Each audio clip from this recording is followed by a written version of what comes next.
Só a igreja evangélica. E parece que piorou, né? O Silvio Santos piorou, né? Já foi melhor. Né? Vamos lá? Eu acho que não piorou. Olha, vamos, como sempre, dizer, companheiro, o que é o seguinte, ó. Não tem assunto proibido, nem pergunta proibida, nem... O que vocês tiverem na cabeça, pode perguntar. Se eu souber responder, eu vou responder. Se eu não souber, vou dizer não sei. Vou pedir ajuda aos universitários. Aí vocês... Bom, maravilha. A gente está aqui com o presidente Lula, na primeira entrevista dele no ano, aqui exclusiva para o DCM, na nossa live, aqui no nosso canal. Queria saudar os nossos leitores aqui, agradecer o presidente por nos receber e começar pelo assunto inevitável que está na ordem do dia, presidente, que é essa guerra Irã-Estados Unidos. O Bolsonaro ali de cara já se manifestou a favor do Trump, está lá. Que riscos que o Brasil pode correr e qual que é o erro desse posicionamento de alinhamento automático com os Estados Unidos? Kiko, primeiro eu queria te complementar o companheiro Joaquim de Carvalho, cumprimentar os internautas que estão nos assistindo ao vivo, e dizer para vocês que foi um prazer poder assistir vocês tanto tempo, quase todo o período que eu passei na Polícia Federal. Cansei de ver os comentários, as entrevistas, e isso me deu um alento muito grande, porque eu me sentia muito informado quando eu estava na Polícia Federal, porque eu via tudo que é pensamento político. Eu estava brincando agora com o Kiko e com o Joaquim, que quando não tinha mais jornal para ver, eu assistia às televisões das igrejas evangélicas, ou seja, e eu percebi que eu tenho até vocação para ser pastor, sabe, em algum momento, para falar o que eles falam. Bom, Kiko, você sabe que a época não é própria, não é adequada para um país como o Brasil se meter em confusão numa briga externa. O Brasil é um país que não tem contencioso. O último contencioso do Brasil foi com a Guerra do Paraguai. Então, o Brasil pode ser considerado um construtor de harmonia, um construtor de paz, porque é isso que é obrigado a ter de comportamento um país que tem fronteira com 10 dos 12 países da América do Sul, um país que tem uma fronteira que tem apenas como obstáculo um rio chamado Atlântico, com quase todo o continente africano, e um país que tem uma relação extraordinária com a Europa, com os Estados Unidos. O Brasil sempre manteve uma política diplomática coerente e corajosa. É importante lembrar que foi no governo militar, quando o Geisel foi o primeiro país, o Brasil foi o primeiro país no governo do Geisel a reconhecer Angola. Uhum. Tá? Então, o Brasil é isso, o Brasil é um construtor. Não do grupo do Conselho de Segurança da ONU, convidado para participar da reunião de Anápolis, que era para tentar fazer o acordo do Oriente Médio. Lamentavelmente, os Estados Unidos não quis mais fazer as reuniões, então o Brasil também não participou. Então o Brasil convive bem com os palestinos, convive bem com os judeus, o Brasil convive bem, sabe, com todo mundo. Essa é a lógica do Brasil, essa é uma coisa quase que cultural no Brasil. Uma tradição diplomática. Uma tradição, diferentemente dos Estados Unidos, que vive procurando confusão, normalmente, quanto mais longe do seu território, melhor. Né? Porque os Estados Unidos é doido para tirar pedra no quintal dos outros, mas não quer que ninguém tire pedra no seu quintal. Então, não há nenhuma necessidade de se inventar terrorismo no Irã. Eu lembro que, em 2009, eu fui ao Irã com o Celso Amorim para negociar a questão das armas nucleares e o enriquecimento do urânio. E aquilo que era impossível para os Estados Unidos, medido pelo Obama, aquilo que era impossível, sabe, medido pelo Sarkozy, aquilo que era impossível, medido pelo Gordon Brown, medido por Angela Merkel, sabe, se tornou possível na medida que o Brasil foi corajoso Eu e o Celso fomos conversar com a Ahmadinejad, fomos conversar com a Turquia, com o Khamenei, fizemos uma parceria com o Erdogan, sabe, da Turquia para participar dessa reunião, e em 2 dias que nós ficamos em Teherã, nós conseguimos um acordo que era de interesse também dos Estados Unidos e também da Europa, um acordo no qual tinha muitas coisas que tinha sido escrito para mim pelo Obama, só que ele não tinha comunicado a Hillary Clinton. A Hillary Clinton era contra a minha ida ao Irã, porque achava que eu ia ser enganado. O que aconteceu é que nós fizemos um acordo, sabe, um compromisso do Irã, e eu era muito sério com a Ahmadinejad. Eu dizia: Ahmadinejad, eu não quero para você nada menos do que eu quero para o Brasil. O Brasil tem na Constituição a proibição, sabe, de construção de armas nucleares. Então, a nossa Constituição permite que a gente enriqueça o urânio para fins científicos, e não para produzir energia, e não para guerra. E é isso que eu quero para você. Depois de 2 dias de discussão, nós fizemos um acordo. Quando eu pensei que a Europa e os Estados Unidos iriam agradecer o Brasil pelo acordo, eis que eles tomaram a decisão de punir o Brasil, porque o Brasil tinha, sabe, deixado de ser coadjuvante, virou protagonista, conseguiu um acordo que eles não tinham conseguido. Até o Clóvis Rossi escreveu isso muito bem num artigo na Folha de São Paulo.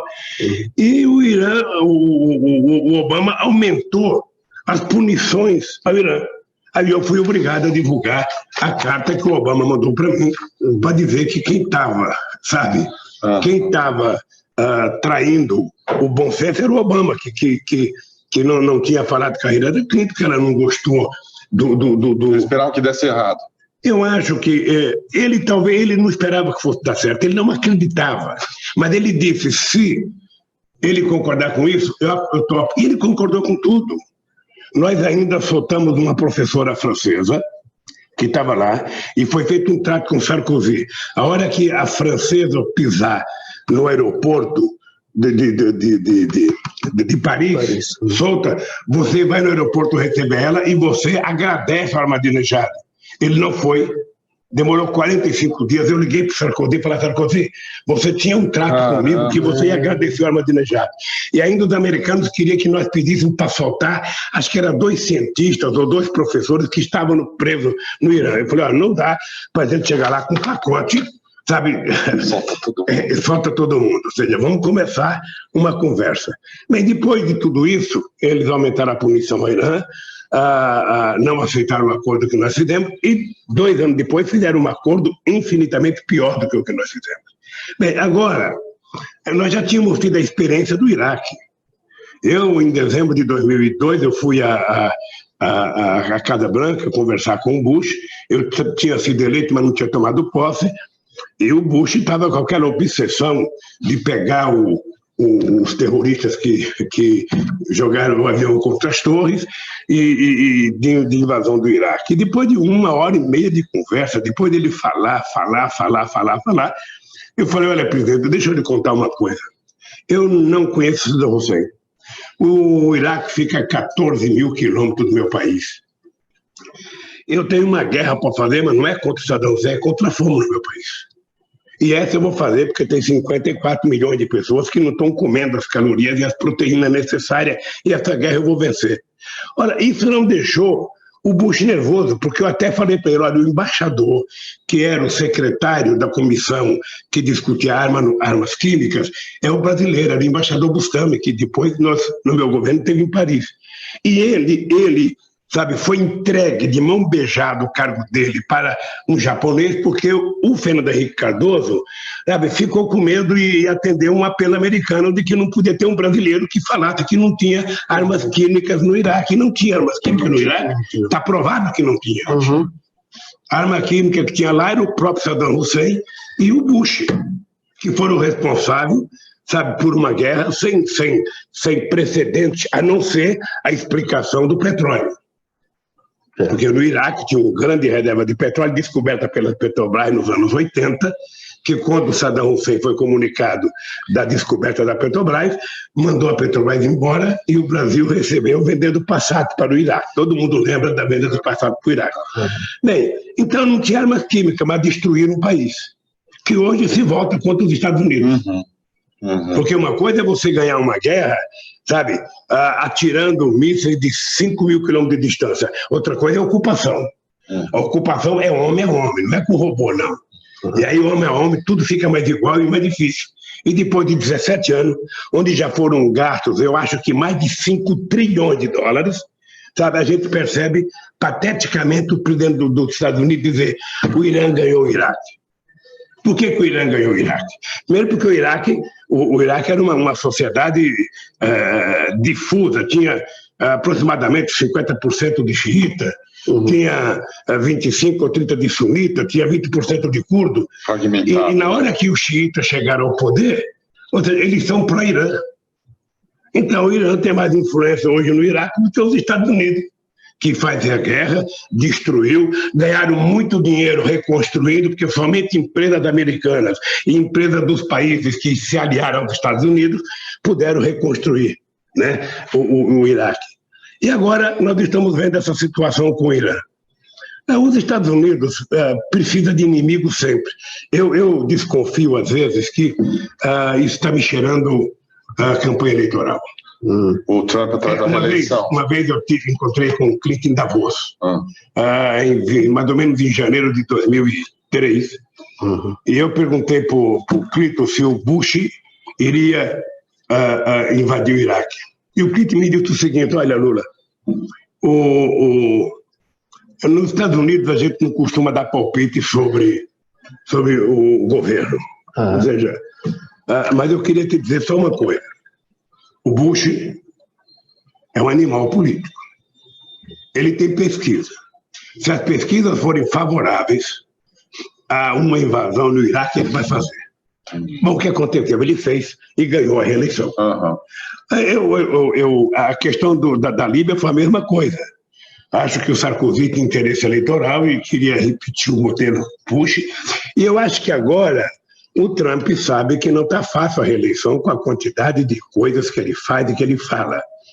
Tá? Mas eu acho que o discurso a América para os americanos, os Estados Unidos para os americanos, isso tem uma base de sustentação, o bairrismo funciona. E eu acho que ele sabe que pode perder as eleições. Não é possível, não é certo, mas ele pode perder. Então, sempre uma guerra ajuda muito. Eu acho que, então, que ele está provocando coisa que eu acho muito delicada. O Irã é um paísinho qualquer, o Irã tem uma tradição cultural, sabe, milenar, o Irã é um país com mais de 80 milhões de habitantes, o Irã não é o Iraque. Tem vizinhos poderosos, tem a Rússia que tem interesse no Irã, tem a China que tem interesse no Irã. E qual era o papel de um país como o Brasil? Não se meter nisso. O Brasil tem um superávit comercial de 2 bilhões e 200 milhões com o Irã. O Brasil pode exportar muita coisa para o Irã. O Brasil pode ser parceiro do Irã e parceiro dos Estados Unidos. O Brasil não tinha que cair de joelho no pé do Trump e logo concordar, sabe, de que o ataque ao general foi um ataque a um terrorista. Até porque o cidadão era oficialmente general do Irã, conhecido por todo mundo que milita na política daquela região. Eu acho que é muito ruim para o Brasil. É ruim porque o Brasil ele cria um contencioso. Historicamente, os Estados Unidos, ou pelo menos o pessoal mais à direita nos Estados Unidos, sempre tentou passar a ideia que o Brasil recebia influência, sabe, dos guerrilheiros, dos terroristas do Oriente Médio. Sempre, ali na fronteira Paraguai, Argentina e Brasil. Agora, eu fiquei sabendo que o Bush mandou uma carta, o Estado americano mandou uma carta para todos os países, mandou para o Brasil uma carta para a Embaixada Americana no Brasil, orientando a Embaixada que era preciso tomar cuidado, sabe, com o terrorismo aqui no Brasil. Então, sabe, eu quero crer que não vai acontecer, mas por que o Brasil tinha que se meter nisso? Por que o Brasil não faz um discurso de paz? Por que o Brasil não faz um discurso, sabe, de harmonia? Por que o Brasil não se dispõe a ajudar a conversar? Por que o Brasil não se dispõe a construir alguma coisa mais útil para os povos brasileiros na sua relação internacional? E por que, presidente? Burrice ou impulsividade ou tem algum interesse ali? Presidente, e até emendando essa pergunta, é a seguinte: ponto. Por que o Brasil está tão subordinado aos Estados Unidos? O Brasil precisa tanto dos Estados Unidos, o Brasil como país, né? Por que está tão alinhado desse jeito? Eu não vou dizer burrice, não, Kiko. Eu vou dizer apenas o seguinte. Política internacional, você tem que ter um mínimo de habilidade para fazer. Ou seja, você tem sempre que ter em conta que na relação internacional tem dois interesses. Tem um do outro país e tem o seu interesse. E você precisa compatibilizar para que os interesses sejam, mesmo aqueles que são mais chocantes, ou seja, diminua o impacto para que você possa construir a paz. O Bolsonaro ele não tem medido esforço para provar que ele é um lambibota dos Estados Unidos. Ele já bateu o continente para a bandeira americana, ele já ficou muito orgulhoso de um encontro de 17 segundos que o Trump fez com ele, ficou orgulhoso. Ele tem orgulho do filho dele ser amigo daquele cidadão americano que disse que ia derrubar o Maduro, que estava ganho a guerra e orientou aquele, não sei se eu posso dizer, não sei se é ofensivo ou não, mas aquele tal de Guaidó se autoproclamar presidente da República sem disputar as eleições, sem ter um voto, agora mesmo tomou uma entubada lá, perdeu as eleições para presidente e tentou criar uma fotografia subindo na grade para dizer que ele teve que tentar invadir para poder participar. Ou seja, o que eu fico triste é que os americanos criam essa situação melancólica, triste, patética, e o governo Bolsonaro vai atrás, sabe? Tentando mostrar que tudo de errado é a Venezuela, que o Maduro é um ditador que tem que derrubar e que precisava tirar, e que o Guaidó é o presidente de fato e de direito, que não sei das quantas e tal, que o óleo que está poluindo as praias brasileiras é óleo venezuelano. E tudo que o Trump fala, ele é quase que um ventríloco, ele repete quase que automaticamente. Ou seja, o Bolsonaro, o Brasil não precisa disso. O Brasil não precisa ser lambibota de ninguém. O Brasil não tem que falar duro com a Bolívia e manso com os Estados Unidos. O Brasil tem que ser respeitado pela Bolívia e respeitado pelos Estados Unidos. O Brasil tem que ser respeitado pela China e pelo Uruguai. O Brasil tem que ser respeitado pelo Paraguai e pela Rússia. É assim que se constrói um país soberano. É assim que se constrói um país capaz de ser um agregador e não um desagregador, como vocês estão criando nesse país. Por isso eu acho grave a subserviência do Brasil, e aí sim eu acho que essa subserviência é incompetência de não saber o quanto orgulho dá para você ser presidente de um país soberano. Soberano nas suas decisões, onde o que importa é você garantir a paz, a tranquilidade, o trabalho, a harmonia e fazer com que o seu povo seja feliz dentro e fora do nosso país. Por que o senhor, na sua avaliação, por que o Bolsonaro tem esse comportamento? Porque ele tentou nomear o filho dele lá. Seria só uma falta de entendimento, de inteligência, de conhecimento? Ou o senhor acha que, de alguma maneira, continua aquele processo dos Estados Unidos que começou com espionagem da Dilma Rousseff, que espionaram a Petrobras? O Brasil foi, o filme do Snowden mostra isso, o Brasil foi o país mais espionado do mundo, mais que a China, mais que a Rússia, depois de 2009. Então, entre 2009 e 2012. Seria, de alguma maneira, será que nós temos hoje agentes públicos que estão trabalhando muito mais para uma potência estrangeira do que para o Brasil? Qual a avaliação que o senhor faz? Eu não sou especialista em política externa. Eu aprendi um pouco com a habilidade de política externa do Itamaraty, aprendi muito com o companheiro Celso Amorim, com o nosso saudoso Marco Aurélio Garcia. Mas eu penso que os Estados Unidos estão vivendo um certo drama de recomposição geopolítica no mundo, na medida em que a China caminha a passos largos para se transformar na maior economia do mundo. A China está fazendo investimentos poderosos na África, a China está fazendo investimento na América Latina, e eu acho que os Estados Unidos resolveu por bem, sabe, de que a Rússia voltou a ter autoridade moral e política, e o Putin faz questão de ser respeitado, ou seja, sabe, tome cuidado que nós estamos aqui e nós queremos ter soberania. Então, eu acho que por conta disso, os Estados Unidos resolveu se voltar um pouco para se reagrupar na América Latina. Fazer da América Latina uma espécie do quintal que a gente chamava há algumas décadas atrás. Porque eu acho que incomodava a ele, sabe, a Argentina com governo progressista, o Brasil com governo progressista, a Bolívia, a Venezuela, o Equador, o Chile, ou seja, que incomodava aquelas coisas no Caribe, aquelas coisas na América Central, gente de esquerda ganhando eleições, ocupando. Acho que aquilo, gente falando em política de distribuição de renda, gente falando em inclusão social, acho que isso incomodava os Estados Unidos a ponto deles compreenderem que estavam perdendo parte do poder que eles tinham de influência nesses países.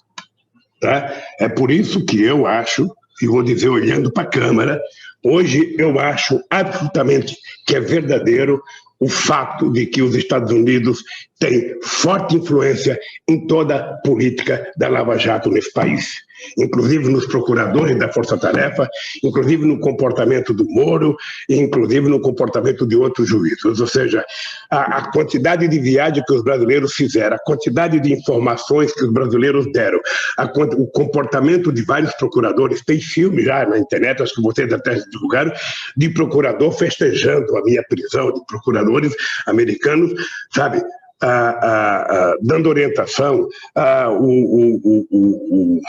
o container que foi roubado do Brasil em 2009 com informações da Petrobras, a tentativa de destruir moralmente a Petrobras, porque quando você acusa uma empresa de ser um manto de corrupto, ou seja, você enfraquece ela perante a sociedade, aí você começa a vender, por isso que eles estão vendendo a Petrobras em fatias. Uhum. Então, eu acho que os americanos têm forte interesse. Veja, os acionistas minoritários entraram com uma ação com orientação brasileira, receberam informações, sabe, de gente aqui do Brasil, e o Brasil pagou 15 milhões para eles, e nada para os acionistas brasileiros, ou seja, e eles têm interesse agora em quebrar a lei da partilha, aprovar o fim da lei da partilha para que eles possam fatiar a Petrobras e vender a Petrobras. Para mim isso está claro. Por isso eles destruíram a indústria naval, por isso destruíram a perspectiva do fortalecimento de uma indústria de óleo e gás, por isso eles destruíram a Braskem, porque eles não querem que tenha uma empresa petroquímica no Brasil, porque a ideia era que o Brasil fosse o terceiro país do mundo com uma grande petroquímica. Eles destruíram isso. Então destruíram. Além da destruição que fizeram da nossa indústria de engenharia. E, na minha opinião, tudo isso tem o dedo dos americanos. Tudo isso tem o dedo dos americanos, do Departamento de Justiça dos Estados Unidos, e o que a gente vê é o governo subserviente, beijando a mão, sabe, do Trump por qualquer coisa que ele faça, quando o Brasil não precisa disso. A Petrobras não é uma empresa, sabe, de petróleo, a Petrobras é uma empresa de tecnologia.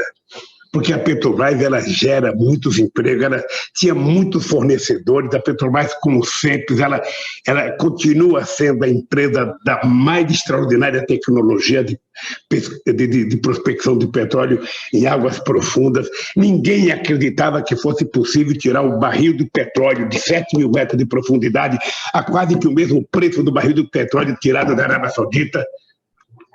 É quase o mesmo preço. Nós aqui chegamos a $5,50 com o barril de petróleo em terra, e eles lá estão 5, 4 e pouco, ou seja, numa demonstração de que o petróleo era efetivamente o passaporte do futuro desse país. Era por isso que a gente tinha criado o fundo, era por isso que a gente tinha colocado 75% do ROIC para a educação, ciência e tecnologia, e é por isso que nós aprovamos a lei da partilha. E eles não quiseram. O modelo que nós criamos era o modelo da Noruega.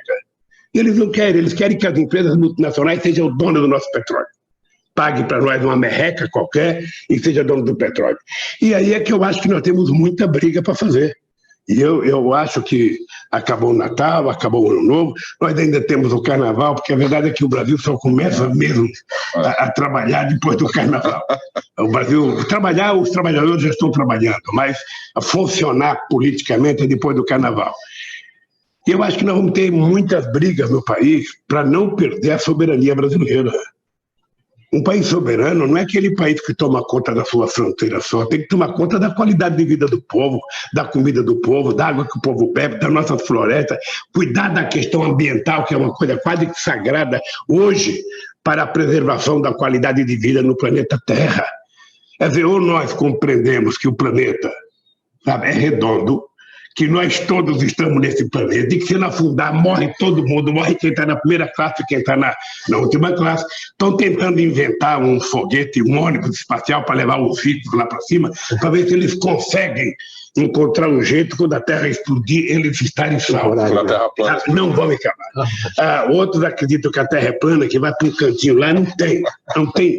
Sabe, eu até brinco que o Bolsonaro não tinha o direito de deixar o seu tutor ideológico, o seu mentor ideológico, sabe, falar umas bobagens dessa, porque o Brasil tem um astronauta que é o ministro da Tecnologia, ele deveria dar uma aula para o Olavo de Carvalho e mostrar que ele esteve lá, mostrar fotos, falar, eu estive lá, é redondo, Olavo, é redonda, pelo amor de Deus, não vamos brincar com a inteligência. Mandar astronauta para o espaço. Mas ele não faz. Vou mandar ele.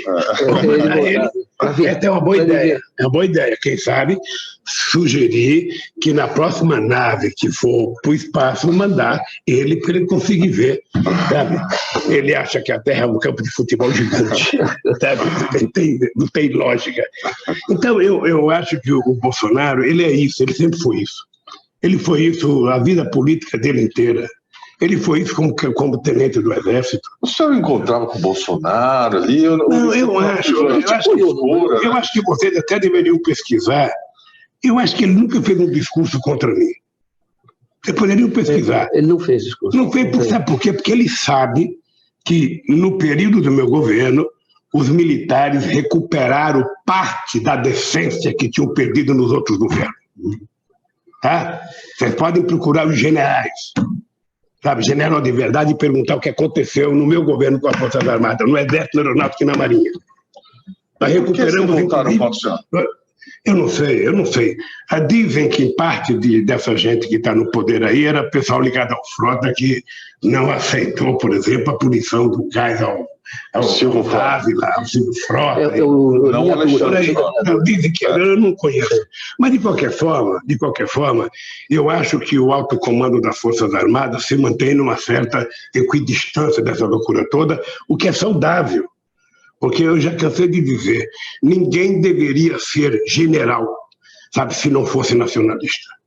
O cara tem que declarar, sabe, não é dizer que ama a sua pátria e depois vender parte da sua pátria para os Estados Unidos ou para outro país. Ou depois vender uma empresa, que eu já afirmei, não é uma empresa de petróleo, é uma empresa de desenvolvimento, é uma empresa de tecnologia, que é a Petrobras, a troco de banana. Sabe, então... é preciso que a gente tenha nas Forças Armadas. Eu lembro de uma conversa que o pessoal do exterior tinha comigo, o orgulho que eles tinham, sabe, de dizer que as Forças Armadas brasileiras, diferentemente das Forças Armadas do Chile, diferentemente das Forças Armadas da Argentina, não tinham destruído o parque industrial brasileiro, que eles ajudaram a construir, inclusive, indústrias fortes, né? O etanol é resultado dessa política, sabe, de grandeza do Brasil. Mas, lamentavelmente, sabe, nós estamos agora com uns ex-militares, sabe, na assessoria do Bolsonaro, que, sinceramente, se eu conhecesse a cabeça política deles, eu não os teria promovido a general, sabe? Não, sinceramente, eu não sei se fui eu, se foi a Dilma que promoveu alguns, mas é lamentável, porque eu não quero que goste do PT, eu não quero que goste do Lula, eu não quero que goste do Haddad, eu não quero que goste da Dilma. Ninguém precisa gostar, não estamos propondo casamento a ninguém. O que eu quero é que gostem do Brasil. O que eu quero é que respeitem o Brasil. O que eu quero é que vocês saibam que esse país só será uma grande nação quando as pessoas estiverem tomando café, almoçando e jantando, quando as pessoas puderem comer um bife na hora do almoço, ou um peixe, ou se não come carne, comer outra coisa qualquer, mas as pessoas possam sobreviver, que as pessoas pobres tenham direito à universidade. Sabe? É isso que é soberania, é isso que é cidadania, e é isso que eu acho que o povo brasileiro que pensa tem que defender. Eu recebi uma informação agora há pouco de um companheiro, olha que eu cheguei aqui, sabe? As palafitas, sabe, lá de Brasília. De Brasília Teimosa, que nós acabamos, não sei se você lembra, em janeiro de 2003, eu lotei um avião com todos os ministros e fui visitar os lugares mais pobres, sabe, do Brasil. Que eu queria que os ministros conhecessem para quem que a gente iria governar. Tá? E eu fui, um dos lugares foi Brasília Teimosa. E nós chegamos lá, eu fui num quarto que tinha 2,5 por 2,5 no máximo, ali estava o fogão, ali estava a cama, ali estava o buraco para as pessoas fazerem suas necessidades fisiológicas que caía embaixo, e ali estavam os caranguejos para comer, sabe? Todo mundo ficou chocado. Nós resolvemos acabar com aquilo. Eu tinha uma obsessão para acabar com as palafitas em todo o Brasil. Não conseguimos porque não é fácil. Mas em Pernambuco nós conseguimos, todo mundo foi levado para um hotel, foi pago aluguel para aquelas pessoas, foi reformado, foi feito a urbanização. Eu já visitei 2 vezes lá. Agora me disseram que está voltando as palafitas em Brasília Teimosa. Voltou a palafita. É uma vergonha nacional. É uma vergonha nacional. Sabe, ela voltar depois da ONU reconhecer que no Brasil a gente tinha acabado com a miséria, depois de um programa, sabe, como o Minha Casa Minha Vida, que privilegiava a construção de casa para as pessoas que não podem pagar.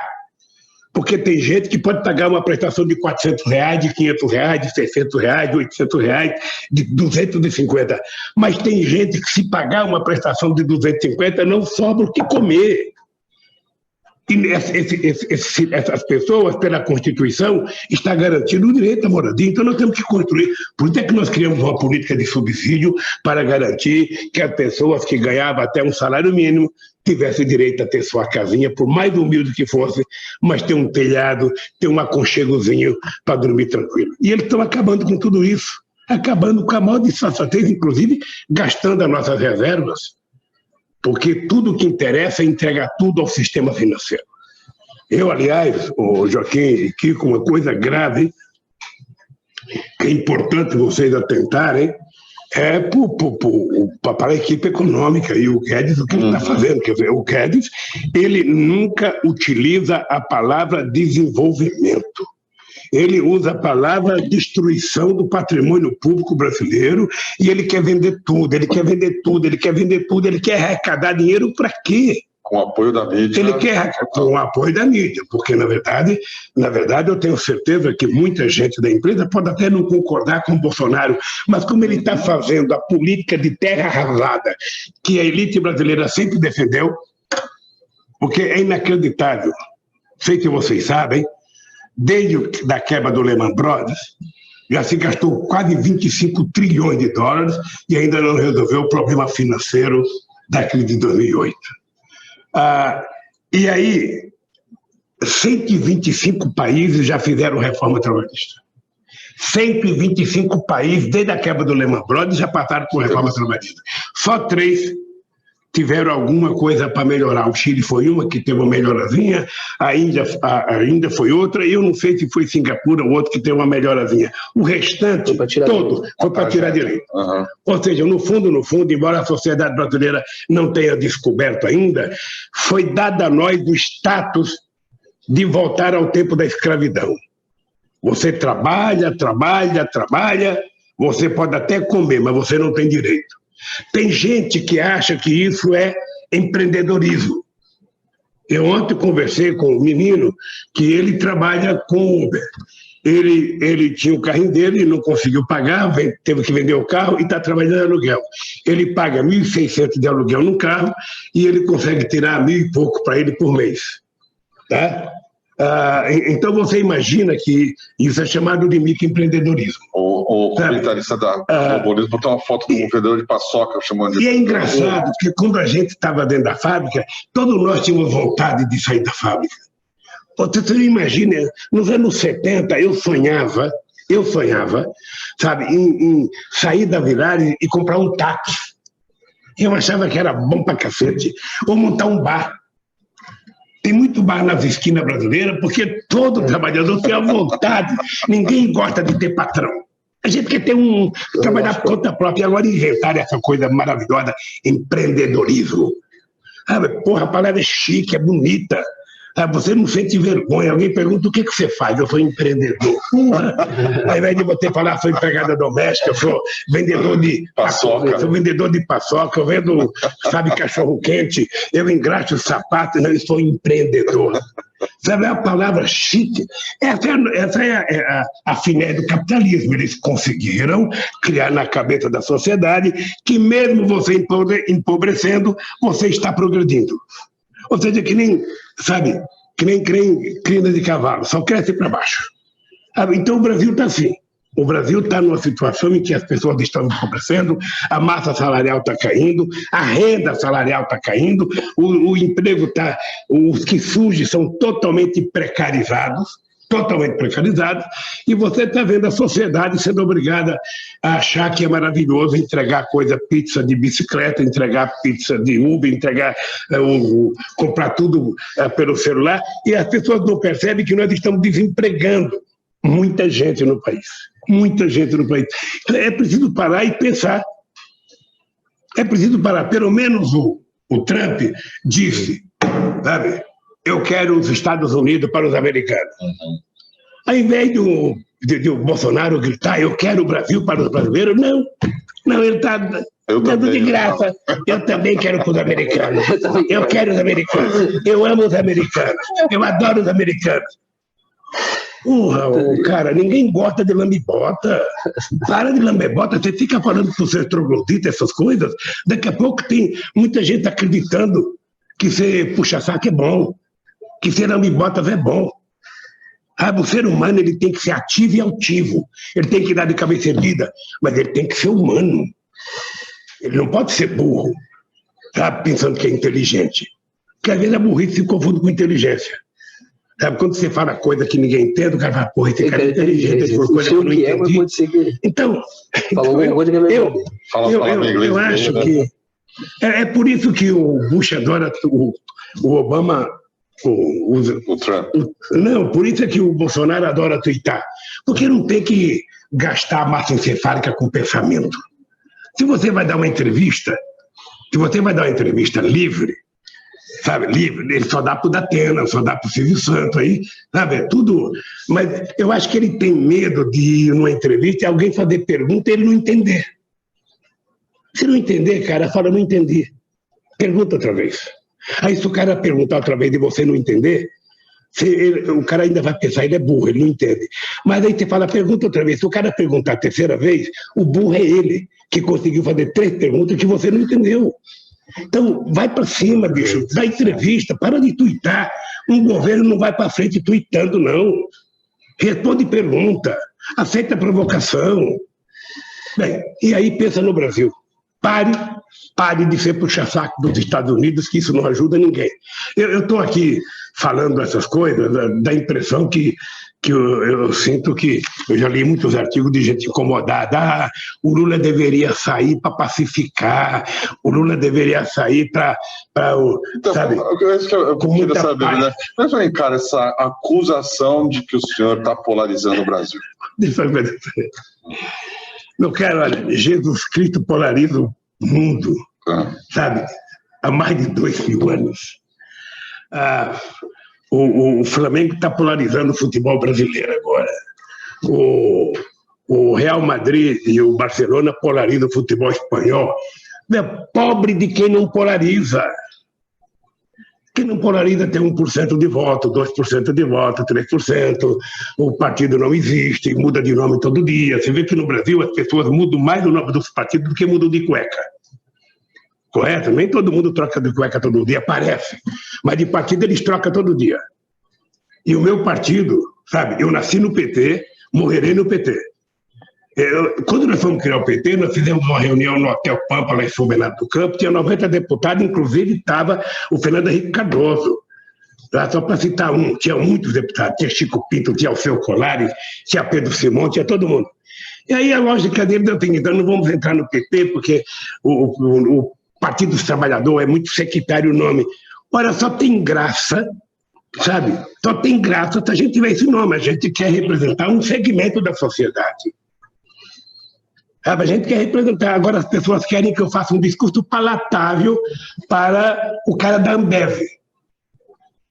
Eles querem que eu faça um discurso palatável para a Rede Globo. Eles querem que eu faça um discurso palatável para quem, meu Deus do céu? Para o Dallagnol. Para quem? Veja, para o Dallagnol. Ah, mas o Lula não pode ser duro com o Moro.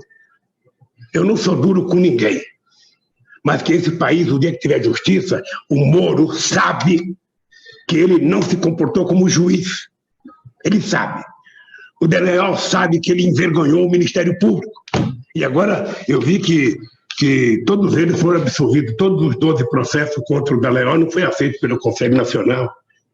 Impunidade então, total. Né? As pessoas vão tendo impunidade, sabe, para punir os inocentes nesse país. Então, eu não sou um cara duro, eu sou um cara, ninguém pode dizer, aliás, eu acho que ninguém nesse país tem a experiência de negociação que eu tive na vida. Eu comecei minha vida negociando. Agora, eu não sou sangue de barata. Eu não perdoo, é importante saber, eu não perdoo o que o Moro fez com esse país e fez comigo. O que a Força Tarefa fez. No meu caso, eles mentiram uma vez, mentiram duas vezes e estão mentindo. Me tiraram da campanha com mentira, e eu sei que não querem que eu volte a ser candidato também. Eu já ouvi rumores. Então, eu não posso ser palatável com essa gente que não é palatável, com essa gente que não tem caráter. Agora, eu me disponho a conversar com quem quer que seja para encontrar soluções para os problemas do povo brasileiro, para o problema da educação, para o problema da ciência e tecnologia, para o problema do emprego, para o problema da comida na mesa do povo. Então, não me digam que eu sou secretário. O que eu não posso é ser sangue de barata. O que eu não posso é achar que está tudo bem, sabe, que ninguém fez nada de errado, que está maravilhoso, que pode vender a Petrobras, que pode vender o Banco do Brasil, que pode vender o BNDES. Não aceito. Sinceramente, o PT não nasceu para isso. Se alguém achar que o PT nasceu para isso, esse alguém não conhece o PT.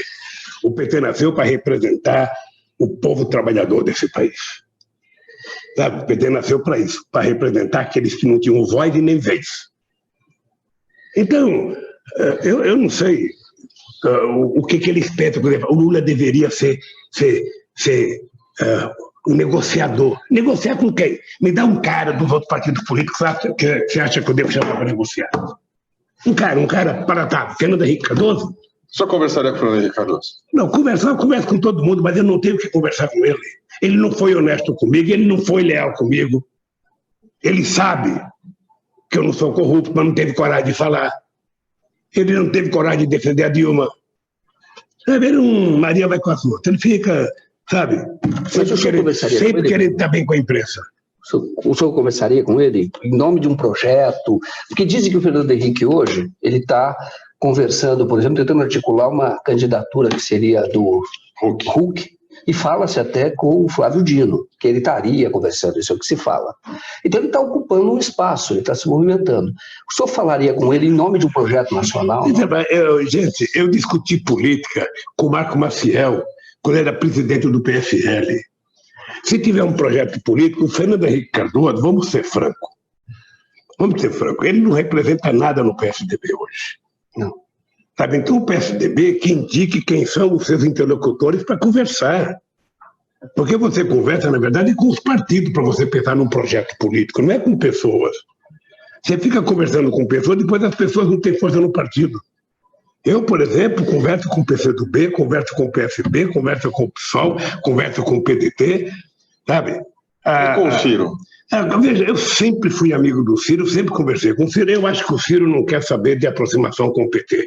O Ciro, eu acho que está tentando uma definição, quem sabe, de ser o herdeiro, sabe, dos votos dos tucanos, sabe? Por isso, não sei se ele está querendo ostentar uma posição política que possa merecer a confiança daqueles que odeiam o PT, daqueles que falaram que o PT tinha que acabar. Está lembrado, né? Entretanto, eles acabaram e o PT está aí. O Ciro já tocou acho que uns 7 ou 8 partidos, o PT está aí, sabe? E vamos continuar, porque na hora que o PT define que tem lado e define qual é a política que ele quer para esse país, sabe? O PT terá público. É por isso que o PT foi o segundo colocado em 89, em 94, em 98, o primeiro em 2002, o primeiro em 2006, o primeiro em 2010, o primeiro em 2014 e o segundo em 2018, roubado. Roubado que eu digo porque criaram todo um trambique para evitar que o Lula fosse candidato. Essa é a verdade. Então, se alguém quiser conversar comigo, eu sinceramente, não me recuso a conversar.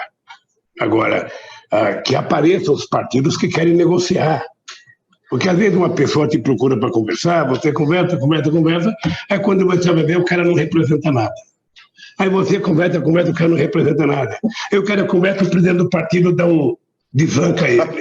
Então, não, é o seguinte, o PT tem feito um esforço imenso, as pessoas falam que a Gleice é radical. Olha, a Gleice, o que ela precisa exteriorizar é aquilo que pensa o seu partido.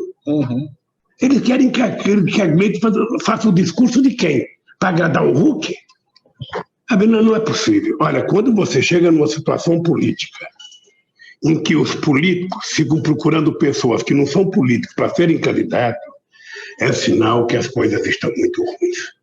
Eu tenho uma tese que é o seguinte: se um político não presta, mude o político. Se o partido não funciona, que acabe. Agora, você achar que tem solução tecnicamente, tem gente aqui no Brasil financiando pessoas para ir para Harvard, para tirar diploma, como se Harvard fosse um centro de formação de estadista. Não forma nenhum. Não forma nenhum. Porque você não aprende a governar na universidade. Não aprende. Relação política é outra coisa. Relação com a sociedade é outra coisa. Você tem que lidar com as diferenças. Aí você tem que ter tino, você tem que ter coragem, você tem que ter sensibilidade, você tem que ter ousadia. Você não aprende isso na escola. Então, eu estou vendo, não vai para Harvard para aprender o quê? Para poder ser deputado em Harvard. Não aprende. Senão os americanos teriam os melhores deputados, os melhores senadores, os melhores presidentes do mundo, e não os têm. Se fosse assim, era fácil. Você não precisava disputar a eleição. Vai na USP, vai na Unicamp, vai nas universidades federais, escolhe os candidatos a presidente, a prefeita, a deputado, senador, está resolvido o problema. Pega os que têm nota mais alta e coloca. Não é isso? Pega os professores titulares, coloca todos eles, sabe, para ocupar cargo. Não é assim. Isso pode ser para tocar uma indústria de cerveja, mas para tocar um país composto de seres humanos, sabe, com interesses políticos, com interesses econômicos, com interesses pessoais, com sensibilidade, é outra coisa. Portanto, eu sinceramente, quero dizer alto e bom som, que se você conhecer pessoas que querem conversar, eu estou vendo agora um político, até me disseram ele, o ex-governador do Espírito Santo, o Paulo Artung, ele virou um assessor do Huck. Esse cara foi governador 3 vezes, esse cara poderia se auto-titular. Eu quero ser candidato a presidente. Ele sabe que ele é mais preparado que o Huck. Virou sub do sub. Mas é porque ele acha que trabalhando para o Huck, a Globo vai dar colher de chá e vai... E o Huck representa uma ameaça? Eu diria assim, deixa eu te contar. Eu gosto do Huck como artista, acho que ele tem valores impressionantes como artista, sabe? Ninguém chega onde ele chegou se não tivesse qualidade. Claro. Agora, a qualidade de um artista, de um apresentador de televisão, não é uma atividade, não é uma capacidade política. Tá? Não é capacidade política. Uma coisa é você saber o seguinte: olha, você é mais leve que a água, é só você pular na água e fazer combate, você sabe nadar. Assim seria fácil, não é isso? Joga os caras lá. Agora, pula na água para ver se é só assim, para ver como é que a tua teoria falha. Então, sabe, a gente não pode, no meio do século XXI, sabe, ficar escolhendo o candidato que a Globo quer, porque é a Globo que quer candidato. Devia indicar logo o João Roberto Marinho. É isso mesmo. E o que aconteceu? Porque Que a Globo pelo menos elegeu, ele tem experiência de administrar o grupo. Sabe? A Globo elegeu o Fernando Henrique com o Plano Real. Em 98, a Globo nem fez o debate, em 98, que era para conseguir a reeleição. O que eu pergunto é o seguinte: é evidente que esse projeto deve ter o dedo da Globo, parece que tem. Não seria só da Globo, seria um projeto para tentar isolar o PT. Por isso que eu pergunto. Porque o PT é a maior força política do Brasil. É um projeto de isolar todas as pessoas que pensam em inclusão social nesse país. Tá, envolve o Flávio Dino, envolve o PCdoB, envolve o PT, envolve o PSOL, envolve o PSD. Todas as pessoas nesse país que pensam em inclusão social, pensam que a empregada doméstica tem que ter carteira assinada, tem que ter férias, tem que ter garantia, que tem que ter horário de almoço, horário de janta, que tem que ter 8 horas de trabalho e descansar o tempo inteiro. Que acha que o povo mais humilde da periferia que estudou escola pública tem que estar na universidade, sim. Sabe? Essas pessoas realmente não querem que o PT continue. Não querem. Esse negócio de aumentar o salário mínimo, não pode. É assim. Essa é a cultura do Brasil. É só você olhar o que aconteceu em 350 anos de escravidão. É só você analisar o que aconteceu depois da escravidão. Depois da proclamação da República, nunca se levou em conta os pobres nesse país. Esse é o dado. E eu acho que o PT, embora tenha que falar para a classe média, tenha que falar para o empresário, tenha que falar para a sociedade, o PT tem que ter um compromisso de fé com o povo trabalhador desse país. Sabe, com aqueles que nunca tiveram vez, com aqueles que não puderam estudar, com aqueles que não puderam, sabe, ter uma formação, com aqueles que não puderam ter uma casa. Ou seja, como é que pode você viver num planeta Terra onde você tem os 100 mais ricos do Brasil ganhando mais do que metade da população brasileira? Onde você tem 6 empresas, sabe, ligadas à internet, 6 empresas digital, que os donos têm. Cada um deles tem mais de 100 e não sei quantos bilhões de riqueza própria, não é da riqueza da empresa, não. Como é que pode? E a gente ainda tem quase 900 milhões de crianças que vão dormir com fome toda noite. E não é só no continente africano, não. É aqui no Brasil agora. É na América Latina. Como é que pode? Como é que eu posso dizer que eu sou cristão e deitar com a minha cabeça no travesseiro sabendo que vizinho da minha casa tem uma criança que não comeu, que não tomou um copo de leite? Como é que eu posso? Como é que eu posso ver uma pessoa sair do médico com uma receita e colocar aquela receita em cima do criado mudo e morrer porque não tem dinheiro para comprar remédio? Esse país não precisa disso. Acabaram com os mais médicos, o que colocaram no lugar? Não tem. As pessoas que frequentavam o Sírio-Libanês continuam frequentando como eu. As pessoas que vão operar nos hospitais, sabe, melhor do Brasil, continuam indo. E o povo pobre, que mora na periferia desse país? Quem vai atendê-los? Quem vai tratá-los? É isso que a gente tem que discutir com muita clareza. Com muita clareza. E eu tenho orgulho, porque no meu tempo de presidente, muita gente que estava no Japão há muito tempo voltou para o Brasil. Eu lembro que muita gente que estava em Portugal voltou para o Brasil. Agora o que eu vejo é todo mundo querendo ir embora do Brasil outra vez. Sabe, no meu tempo de governo era gostoso fazer política. Era gostoso. Veja o tipo de proteção que o Bolsonaro tem nos atos públicos que ele vai e veja o que eu tinha quando eu era presidente. Porque quem está fazendo as coisas certas não tem medo. Quem está fazendo as coisas certas não corre risco. Agora, é quando eu me protejo como miliciano, aí sim eu sei que eu não estou certo. Quando você protege um cara, sabe? Como esse cidadão que o amigo do filho do Bolsonaro, Queiroz, né? O Queiroz. Quando eu protejo um cara como esse, sabe? Quando eu não explico as coisas que eu deveria explicar corretamente, como é que fica? Então vamos colocar o aparelho de Estado para perseguir o Lula. Sabe, o Ministério Público tem que estar em cima do Lula, a Polícia Federal tem que estar em cima do Lula, o Poder Judiciário tem que estar em cima do Lula, pois eu quero dizer alto e bom som. Eu não sou melhor do que ninguém, mas não tem ninguém melhor do que eu. Eu aprendi a andar de cabeça erguida nesse país e vou continuar andando de cabeça erguida. E se tiver um canalha nesse país que prove que tem R$1 errado na minha vida, que diga. Não faça insinuações. Ah, o Lula é o chefe, não peço prova, eu não tenho prova, só tem convicção. Ah, porque o Lula é culpado, qual é o crime? Não, o crime é um ato indeterminado. É isso que eu quero.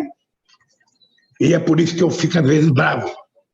Porque esses caras me colocaram 580 dias na cadeia e acham que eu deveria sair sorrindo, agradecendo. Obrigado, obrigado.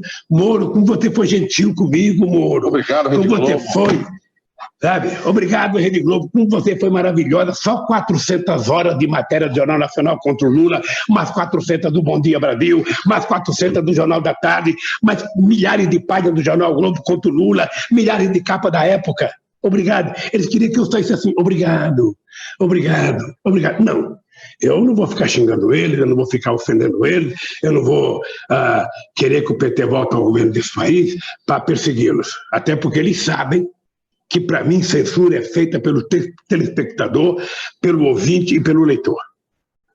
Não é feita pelo governo. Então, eles sabem que uma coisa que eu tenho arrependimento de não ter feito foi uma regulação dos meios de comunicação no país.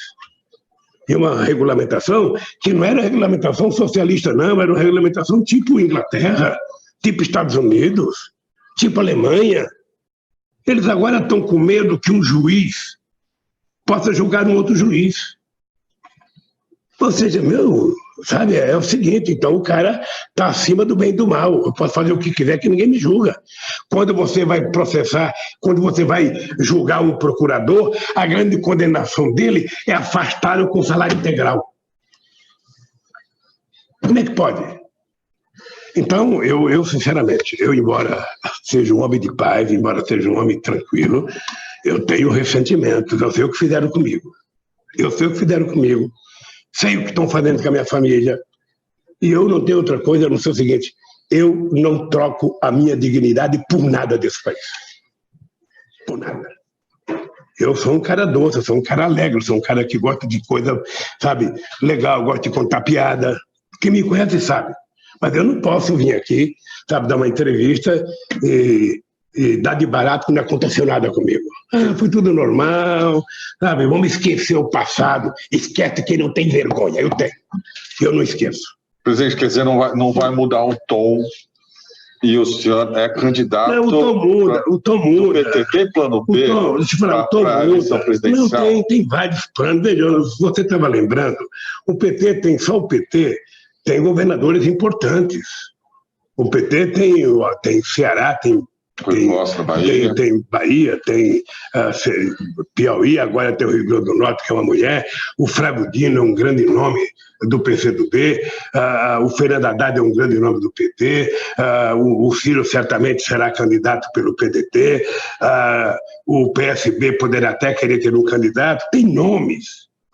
O que é importante é que a gente tenha certeza que nós não poderemos mais permitir que uma figura, sabe, da grosseria política que está governando esse país, não pode continuar governando. O país está de um outro tipo de gente. Um outro tipo de gente que gosta de gente. Sabe? As pessoas têm que gostar do povo. As pessoas não podem disseminar o ódio, disseminar a discórdia, não. Esse país não é assim.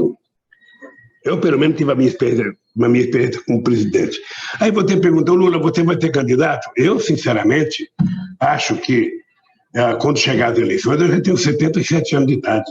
Não é 47, 77. Eu posso não estar em condições de ser candidato. O que eu quero estar em condições de influir nas decisões políticas desse país. Mas o senhor tendo condição é candidato, né? Veja, aqui é apenas uma vida. Se eu tiver condições, eu só não serei candidato se tiver, sabe, outras pessoas melhor do que eu. E certamente pode aparecer. Eu gosto de muita gente que pode crescer politicamente. Agora, não vou parar de trabalhar, não vou desaparecer, não vou submergir como fazem os ladrões desse país. Quando eles roubam o que aparece o nome dele no jornal, ele fala, vamos submergir. Aí se esconde, não vai nem batizado. Então, é o seguinte, eu não quero submergir, não. Não quero submergir. E adoro a polarização. É diferente polarizar e ser extremista, né? O senhor foi presidente e mostrou que, entendeu, governou na ocasião com todos, fez um pacto social. O PT já nasceu polarizando, mas o PT com 9 anos de idade, sabe, o PT já foi o segundo partido, partido na presidência da República, apenas com 9 anos. Você está lembrado que em 89 eu enfrentei o companheiro que eu respeitava muito, o doutor Ulisses Guimarães, Aureliano Chaves, que era vice-presidente da República, o cara que desacatava o Figueiredo, tá lembrado? O Figueiredo. O Brizola, que votou para o Brasil achando que ia ser o presidente. O Mário Covas, sabe? O Afif Domingos, o Maluf. O GTS, você acha que era pouca? Aquela eleição só tinha craque. Toda essa vez só tinha craque agora.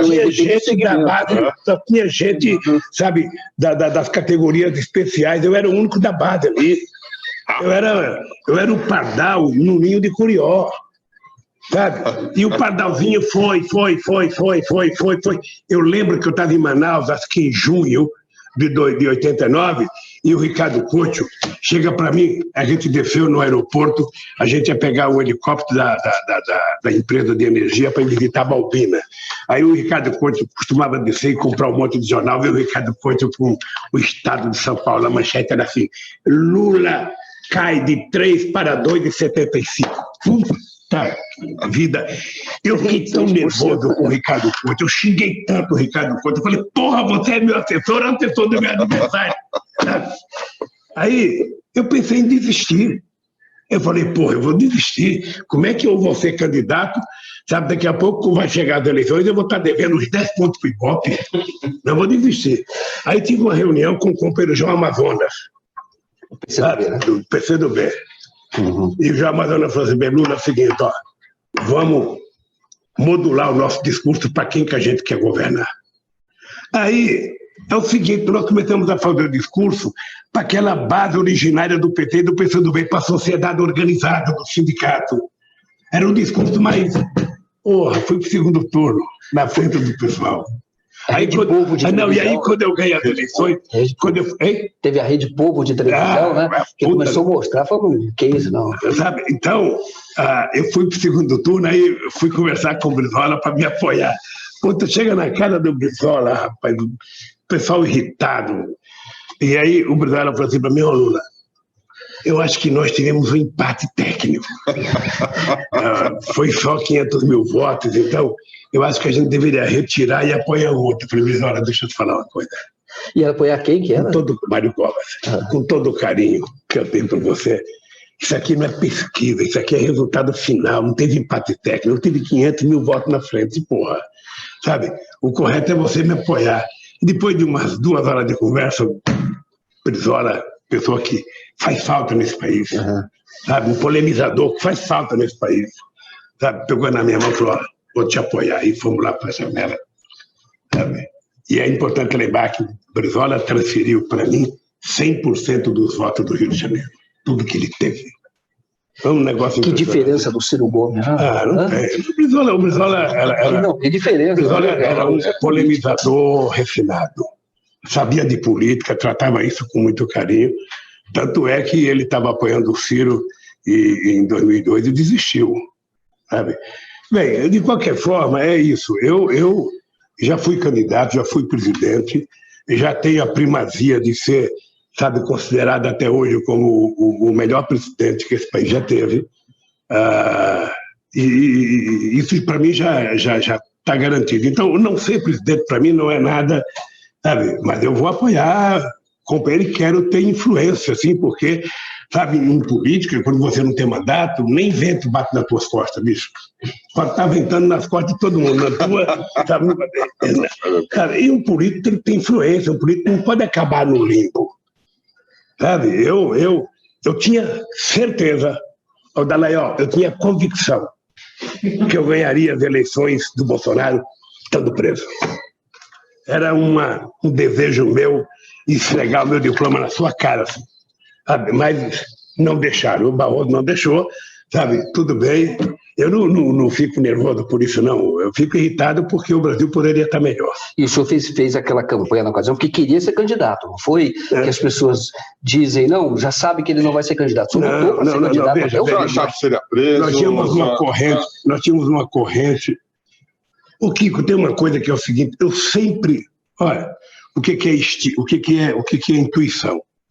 Eu sempre levei em conta que não era possível acontecer o impeachment da Dilma e eu poder ser candidato em 2018. Eu achava que seria um contrassenso dos golpistas, sabe, tirar a Dilma e deixar Lula votar em 2018. Então eu achava que todo esse processo estava caminhando para cima de mim. Eu tinha clareza disso. E eu dizia, às vezes, publicamente, o meu pessoal me chamava a atenção, porra, você não pode ficar dizendo isso, você não pode ficar dizendo que vai ser preso. Eu dizia, mas não tem jeito. Eles não podem, depois de dar o golpe, sabe, que eles deram, deixar o Lula ser candidato. Não fazia sentido. Sabe, não pode. A lógica é essa, eles vão ter que me prender. Até que veio a prisão. Eu já falei para todo mundo que eu poderia não ter sido preso, eu poderia ter ido para outro lugar, mas eu resolvi me entregar porque eu precisava desafiá-los. E eu só podia fazer isso com grandeza estando aqui dentro. E a pessoa, a manchete do jornal, Lula fugitivo, Lula não sei das coisas, não seria legal. Sabe? Então eu estou aqui, eu quero brigar pela minha defesa. Sabe? Eu não estou livre, eu estou solto. Porque é importante lembrar que tem muitos processos e eles vão inventando cada dia um. Eles não têm esse O senhor acha que eles vão tentar te prender de novo? Enquanto a Suprema Corte não zerar, sabe,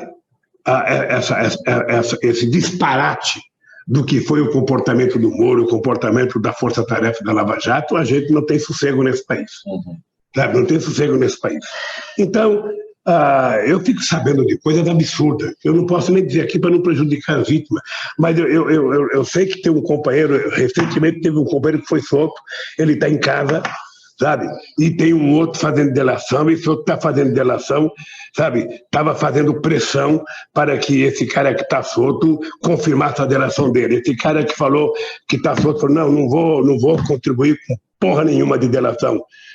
Eu fiquei sabendo que a Polícia Federal esse dia invadiu a casa dele. A mesma casa que já tinha sido invadida, invadiu outra vez a casa dele. Para pressionar. Para pressionar, obviamente, é o terrorismo. É a tortura psicológica. É a tortura psicológica. Quando você é preso e o cara fala assim para você, você não vai me contar, então a tua filha vai vir aqui para o teu lugar. Isso, para um pai, é mais duro do que te dar um choque 220. E isso aconteceu na Lava Jato. Qualquer coisa. Sabe? Você fala qualquer coisa. Olha, a tua mulher está aí, ela pode ser presa, então você trata de falar. É assim que funciona. É a tortura civilizatória. Ou seja, não é aquela de choque, não é aquela de bater colocar você no pau de arara, mas é a tortura psicológica mais dura que se pode ter, que é envolver a família. Então é o seguinte, Kiko, eu só posso contribuir para a democracia brasileira se eu puder provar. E aí eu sou obrigado a agradecer, sabe, o papel que o companheiro Glenn e Intercept tiveram nesse processo. Sem dúvida. Porque eles conseguiram mostrar, sabe, jornalisticamente, com informações, toda a podridão que a minha defesa vinha denunciando. Eles conseguiram provar, sabe, o que estava acontecendo. E, lamentavelmente, os meios de comunicação, que hoje praticam a maior censura que esse país já conheceu, não foram os militares que produziram a censura.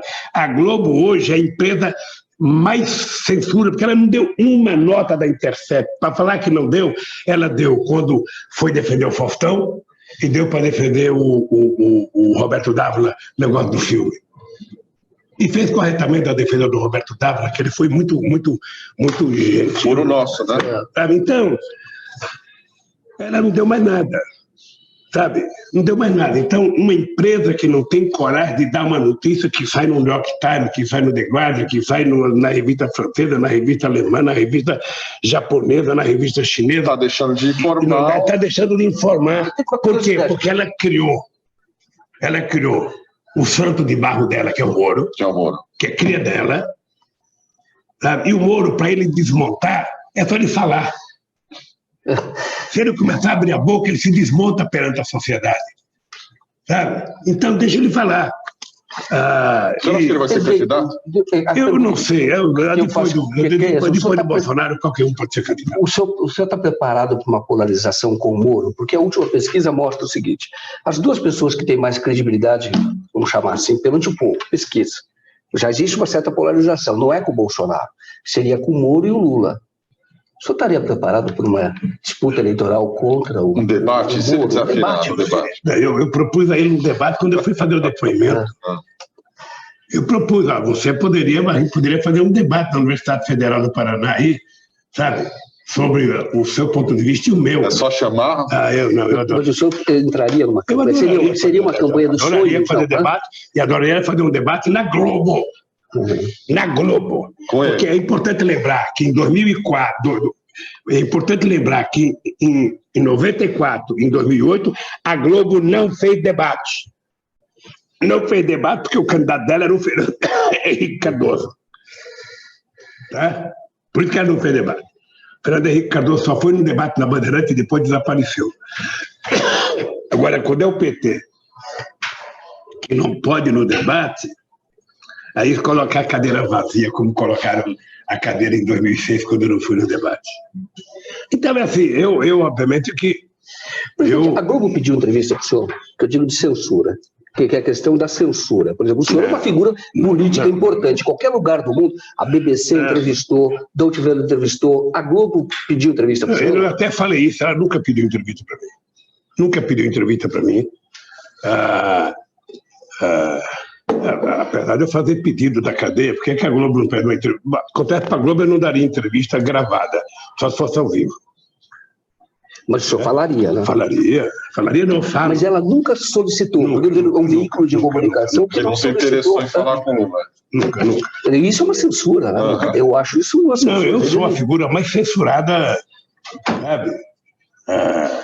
Nem direito de resposta a gente consegue, né? Mas deixa eu perguntar uma coisa, o senhor fala da censura e da mídia, né? Que a gente está falando o seguinte, tudo que está acontecendo agora, 2013 o Brasil estava muito bem. Os índices eram muito bons. A popularidade da Dilma era boa, o Brasil ia sediar a Copa do Mundo, estava ali na véspera de sediar a Copa das Confederações, que é tudo evento de gente grande, Olimpíada, e de repente tudo mudou. Teve começou com uma manifestação de passe livre e virou manifestação contra a Dilma, virou contra o governo federal. Já tem muita lenda sobre isso, não sei se é verdadeiro, que outros presidentes chegaram a falar com o senhor, o tio Erdogan falou, não é espontâneo esse tipo de manifestação, está tendo influência de alguém externo, abre o olho. É verdadeiro? Eu queria que o senhor falasse sobre isso, porque até o senhor falou numa outra entrevista e gerou uma certa polêmica, falando da influência posterior. Essa pergunta me dá chance até de responder a visão do companheiro Marigoni, entre outros, do pessoal. Isso é importante. Veja, eu em nenhum momento eu deixo de reconhecer que o movimento de 2013 começou com uma greve, com um movimento do pessoal que reivindicava a redução do transporte. Nenhum momento. Até porque eu conhecia bem os líderes daquele movimento, e um deles era o Zé Maria, que foi do PT durante muito tempo. Tá? Agora, o que eu não concordo é que foi aquilo que gerou as manifestações no Brasil inteiro transmitidas ao vivo pela Globo. Eu já fui um dos maiores grevistas desse país. A Globo nunca parou para transmitir uma passeata nossa, nunca parou para transmitir uma greve nossa. Greve pacífica, que não tinha quebra-quebra. O que eu acho é que as manifestações de 2013 chegou num determinado momento que ela virou uma coisa eminentemente de interesse político e de interesse político contra o governo para negar a política. E acho que isso tinha muito a ver com a Primavera Árabe, tinha muito a ver com o que aconteceu na Turquia. Você está lembrado que na Turquia os argumentos eram de que queria se derrubar uma praça e que os estudantes não queriam, que não sei das contas, tal. O Erdogan ligou e falou o seguinte, olha, se fosse por causa de uma praça, eu fazia 10 praças. O problema é que eles queriam derrubar o governo. Tá? No Egito, conseguiram derrubar o Mubarak, que deveria cair, porque era um ditador mesmo, já estava lá há muitos anos, mas depois elegeram o Morsi ficou lá um pouquinho de tempo, aí caçaram o Morsi. Quem é que está lá até agora? 3 generais. E cadê as manifestações? Não tem. Não tem. Então, a Globo transmitiu uma passeata ao vivo no horário da novela, achar que aquilo foi em solidariedade ao pessoal que estava reivindicando a redução de 20 centavos no transporte coletivo, é acreditar em fantasia. Tá? Então vamos colocar as coisas no lugar. O movimento, nós tivemos a manifestação por redução do transporte, ela foi feita por um movimento que existia desde o tempo que eu era presidente da República. Eu no Piauí tive encontro com eles, tivemos bate-boca com eles, que já reivindicavam a questão do aumento do transporte, sabe? E que esse movimento começou aqui na Paulista, teve aquele quebra-quebra. A partir dali, eu acho que foi outra coisa. A partir dali, na minha opinião, tinha orientação de fora. Eu vi duas mensagens na internet. Uma sobre a Copa do Mundo, que criou o slogan, sabe? Padrão Copa do Mundo, padrão FIFA, e o outro sobre a questão do orçamento, que o Brasil tinha 5 trilhões de orçamento que era roubado. Foi uma coisa que durou mais ou menos 15 minutos. Eu lembro que eu fui para Brasília e pedi para a Dilma assistir aqueles 2 blogs, assistir aqueles 2 depoimentos. Eu acho que são conhecidos as pessoas que fizeram isso. Uma moça, inclusive, falando inglês, né? Dando a impressão que estava no exterior, mas me parece que estava aqui mesmo no Brasil. E só fizeram aquilo. Ou seja, e você criou um clima contra o governo, um clima contra a Copa do Mundo, você foi criando um clima de ódio, sabe? O PT não soube ler? Eu acho que o próprio não soube entender, porque eu próprio fiz um artigo que foi publicado no New York Times, sabe, em que eu dizia que era o seguinte: toda vez que um cidadão aprenda a comer contra filé, o objetivo dele para frente é comer o filé, não é comer o contra. Então eu acho que na medida que o povo conquistou muitas coisas, o povo quer mais. O povo quer mais. E era normal, tanto é que a Dilma fez uma proposta de atender 5 reivindicações ou fazer 5 coisas que envolviam a saúde. Aí o povo começou, saúde padrão FIFA, sabe, transporte padrão FIFA, tudo mais, ou seja, e você criou um clima. A seleção brasileira, sabe, ela entrou em campo tomada pelo clima de ódio que estava estabelecido nesse país. Aquela cena daquele povo xingando a Dilma na abertura da Copa do Mundo foi uma das cenas mais grotescas e mais canalhas que eu já vi. Porque não era o povo trabalhador, ali não tinha negro, ali não tinha pobre, ali era uma classe média enraivecida, sabe? Não que a classe média seja mal educada, seja sempre assim, sabe? Mas aquele povo estava tomado por uma campanha de ódio muito grande. E foi virando uma coisa, sabe, contra o governo, Tanto é que a eleição de 2014 foi muito complicada. Se você imaginar o clima que a gente conquistou as Olimpíadas, a Copa do Mundo não foi uma conquista do Brasil, a Copa do Mundo foi uma decisão da FIFA, porque já tinha feito em todos os continentes. Agora, para voltar para a América Latina, o Brasil era o país que tinha condições e tinha feito só uma em 58. O México já tinha feito 2. Tá? Então era o Brasil, a FIFA que decidiu pelo Brasil. Não teve uma disputa para o Brasil ganhar. Mas que o Brasil estava bem naquela época. Não, o Brasil estava bem, a economia do Brasil estava bem, o Brasil era protagonista internacional. E veja, o governo não deu palpite de estádio, o governo não foi o governo que decidiu se é 5 estados, 6 ou 12, sabe? Quem inventou de levar para o Pantanal, quem inventou de levar para o Amazonas, quem inventou foi a FIFA e a CBF. Não teve participação do governo. Tá? Não tem participação do governo. Eu acho que 8 estados dava muito bem. Eu até achava que Santa Catarina, que é um estado que tinha 4 times na Série A, deveria ter recebido, sabe, um estádio. Sabe? Tá certo que ficava tudo ali, Paraná, Santa Catarina, Rio Grande do Sul, São Paulo, Minas Gerais. Era preciso levar para outros lugares. Mas, de qualquer forma... Foi uma decisão... Na conversa comigo, na conversa que teve comigo a FIFA, na conversa comigo que teve a CBF e alguns governadores, todo mundo dizia, não haverá necessidade de um centavo público, o dinheiro será todo privado, está fim de empresário que quer investir, o que não era verdade. O que não era verdade. Antes de eu sair do governo, eu tinha decidido que o BNDES poderia fazer um financiamento para os estádios que iam fazer a Copa do Mundo de até 400 milhões de reais.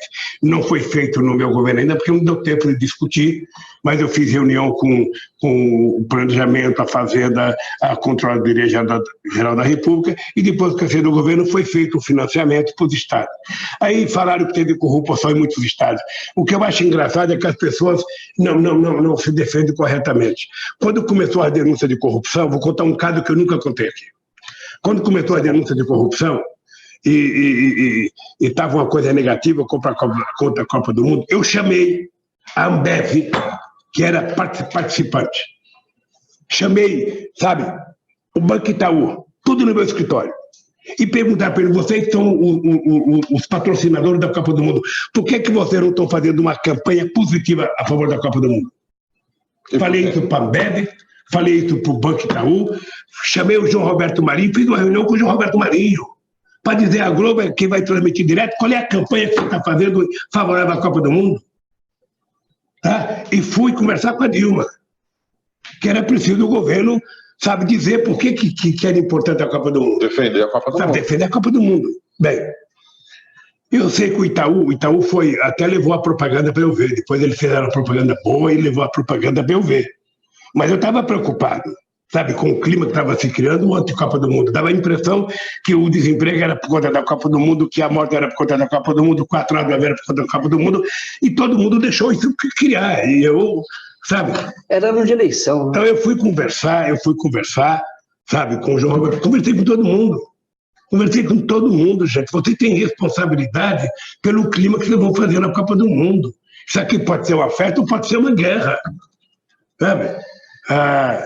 E ainda chamei o ministro Valmir Campelo, ministro do Tribunal de Contas da União. Ele tinha sido designado pelo Tribunal de Contas da União para fiscalizar a obra dos estádios. Ele veio a São Paulo. Foi ali no museu, no meu escritório, e eu falei, Valmir, eu quero saber o seguinte, você, que é o fiscal, o responsável de fiscalizar as obras, teve corrupção nos estádios? Ele falou, nenhuma. Teve um problema no Rio de Janeiro que foi resolvido, sabe, numa reunião com o governador Sérgio Cabral. E o material está no Tribunal de Contas da União. O relatório está lá. É só ir ver se o Tribunal de Contas, com o mando que tinha o Valmir Campelo, se encontrou corrupção. Não tinha. Mas ninguém teve coragem de falar.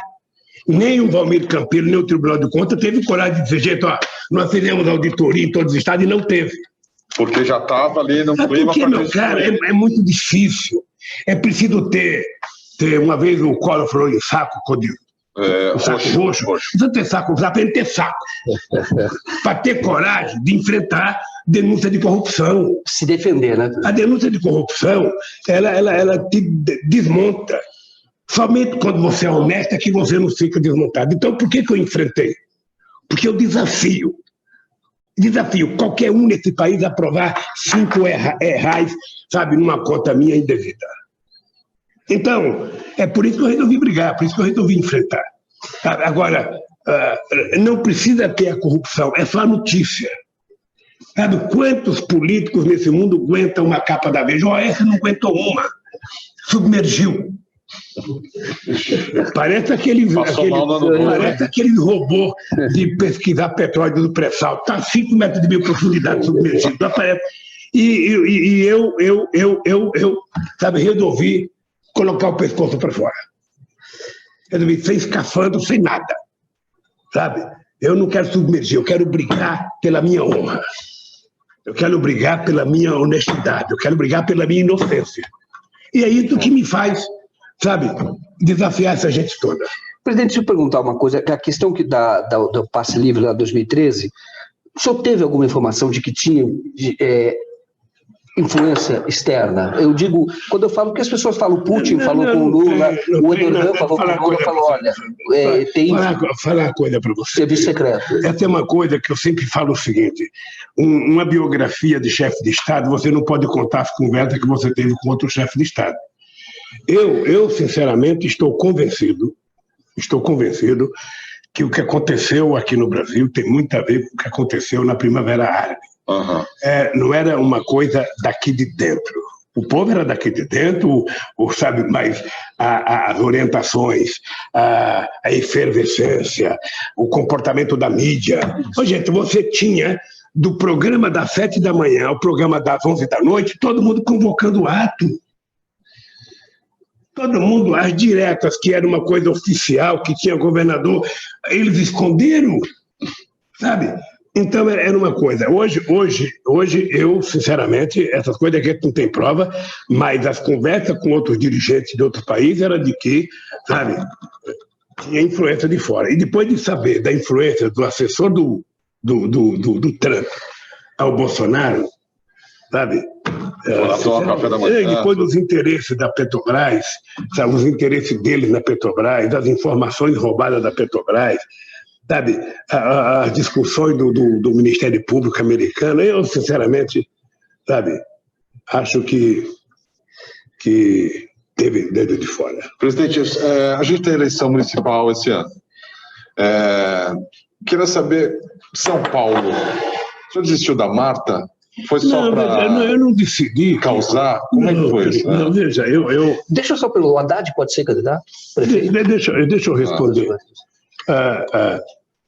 Veja, eu respondi uma pergunta sobre a Marta Suplicy, sabe, que eu tenho um profundo respeito pela Marta, eu gosto da Marta, a Marta foi do PT há muito tempo, o PT nasceu, uma parte do berçário do PT foi a casa do Suplicy, sabe, quando a Marta não era nem petista, a Marta era apenas uma sexóloga, sabe, que atendia lá na própria sua casa, mas era muito gentil com a gente nas festas, nos almoços e tal. Então eu agradeci a Marta, sabe, a Marta, quando a Marisa morreu, a Marta foi no hospital Sírio-Libanês, ou seja, eu tenho gratidão pelas pessoas, eu não misturo tudo com a política. Tá? Ela saiu do PT equivocada, ela estava com muita bronca da Dilma, ela queria que eu fosse o candidato a presidente, de qualquer jeito ela queria. Quando eu disse de não ser, ela ficou puta, depois ela resolveu sair do PT. Bom, aí é da responsabilidade pessoal dela. O cara perguntou, e se ela voltar? Olha, se ela quiser voltar, ela tem que conversar com o PT. Eu citei o exemplo que a Luísa Erundina já tinha votado, saiu, voltou, outras pessoas já saíram e voltaram, e que a Marta foi uma grande prefeita aqui em São Paulo. Tá?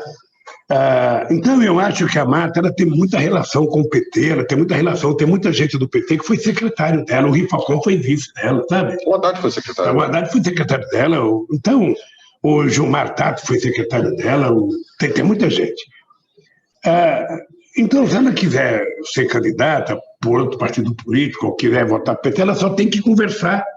O PT pode aceitar ou não, tem gente que não quer, tem gente que quer. O Haddad, ele será candidato se ele quiser ser candidato. Se ele quiser ser candidato, se ele dizer eu quero ser candidato, o PT vai bancar a candidatura do Haddad. Que é o nome mais forte. Mas o Haddad não está disposto a ser candidato. Sabe? E eu, sinceramente, chego a ponto de concordar com o Haddad. Ou seja, eu acho que o Haddad tem um papel a nível nacional. Você não pensa que é fácil você criar um líder nacional num país que não tem a cultura partidária, não tem partido nacional no Brasil, a não ser o PT. A cultura política do Brasil são partidos regionalizados, sabe? São líderes caciques locais. Você pega o PMDB, que é um partido nacional, uma decisão do PMDB não é obedecida nacionalmente. Quando o doutor Ulisses foi candidato a presidente da República, pela lógica, ele deveria ter sido eleito. O PMDB tinha 323 constituintes, o PMDB tinha 23 governadores de estado, e ele tinha sido uma figura muito forte. Acontece que os governadores do PMDB, nenhum apoiou ele. Ele ficou solito. Ele me disse um dia o seguinte: Lula, você não sabe. Quando eu comecei a ser candidato, eu ia gravar o programa com a Popovic. Popovic, isso mesmo. Eu ia tanta gente atrás de mim que não cabia no auditório. quando chegou no fim da campanha, eu ia, não tinha nem motorista para me levar. Por quê? Porque ele foi abandonado. O Quetta saiu do governo do Estado como o grande fazedor de obra. 4% de voto. Porque o partido não existe a nível nacional. Existe um líder no Pará, para o Pará, mas que não tem compromisso. Então o PT é o único partido que tem esse centralismo democrático de verdade. Tomou uma decisão, todo mundo tem que cumprir. Então, eu acho que o Haddad ele teve um papel muito importante. Ele poderia ter ganho as eleições. Tá? Eu acho que determinadas coisas que jogaram na televisão pegou contra o Haddad exatamente porque o Haddad era pouco conhecido. Mas ele teve uma participação extraordinária. Sabe? E às vezes eu fico pensando, quem sabe o PT já estava há 4 mandatos, quem sabe, seja bom para a democracia uma experiência como o Bolsonaro. Quem sabe? Para aprender? Eu digo brincando no PT, o Bolsonaro é um péssimo governo para o povo brasileiro, para a educação, para a cultura, para a tecnologia, para o trabalhador de salário mínimo. Mas para um partido que quer fazer oposição, não tem melhor do que ele. Não tem melhor do que ele. Ele faz questão de fazer as coisas erradas. Ele faz questão de ter posições grosseiras. E não é por bobeira, não. Aquilo é coisa premeditada, é um tipo. Ele não está preocupado com o povo brasileiro, ele está preocupado com, sabe, o seu exército. É a turma dele, né? Sabe, ele tem uma turma, que ele precisa manter aquela turma acesa, motivada, aquela turma que xinga ele quando ele perde o gol, quando ele marca o gol, aquela turma prova ele governa para esses aí. Ele joga para isso aí. É com isso aí que ele quer garantir o futuro dele, criar um novo partido, sabe? Então, vamos... Agora, o presidente não tem que começar a desconstruir, não o Bolsonaro, mas esse projeto mesmo, e aí desconstruir mais o Moro. Eu vejo uma certa timidez. O Moro não é um perigo. Ele não pode, até incentivado pela emissora de televisão, essas pesquisas que mostram que ele tem uma popularidade, porque as pessoas conhecem pouco. O Moro vai ser desconstruído quando ele estiver participando da vida política, fazendo debate, sabe, enfrentando situações adversas. E o senhor acha que ele vai ser candidato? Eu não sei se ele vai ser candidato. Não sei. Você sabe que é muito difícil. As pessoas gostam de glória. E ele tem um jeitão de vaidoso. Ele tem um jeitão de que, ó, sabe, eu sou dono da cocada preta, eu sou não sei das contas. Então, eu acho que ele tem que se expor. Sabe, ele tem que se expor. Sabe, quando ele é capaz de dizer, eu sei dançar um tango. Bota ele para dançar um tango, se ele sabe. E entrar na política é dançar tango. É tomar calcanhar na região baixa, dar os passos que a perna nem vez alcança o tamanho do passo. Então, agora ele está protegido. Ele está protegido. Isso. Não. Há um objetivo que é proteger o Moro. Tem um muro de Berlim em volta dele para não deixar nada mexer com ele. Nada, absolutamente nada. Ele só vai começar a aparecer o que ele é quando ele se expor. Ele vai participar de debate, vai enfrentar debate, nas vezes que ele foi publicamente na Câmara, ele fica desmoralizado, porque se percebe que ele é fraco, se percebe que ele até dá bronca aos jornalistas, não pergunta isso para mim, não pergunta isso para mim que eu não Ou gosto. Ele sai, né? Essa pergunta é desagradável, você não pode nem fazer para mim, é assim. Não estava combinado. Sabe? Você lembra de uma coisa? Quando eu fui lá prestar um depoimento para eles, tem uma hora que ele falou o seguinte, ô Moro, eu vou sair daqui e vou encontrar com 8 netos e com uma bisneta. Eu posso dizer para eles que eu estou sendo julgado por um juiz justo, que eu vou ter um... Ele vacilou e falou, pode. Eu falei, e por que você me condenou? Ele falou, você vai ter a condenação, vai ter um TRF-4. TRF-4, é isso? É isso mesmo. Então, ele é muito inseguro. Uma coisa é ele sentado numa mesa, protegido pelas câmaras, sabe? Protegido pelo jornalista, sabe? Olhando o Código Penal. Outra coisa é ele se escancarar. É ele sair do armário, sabe?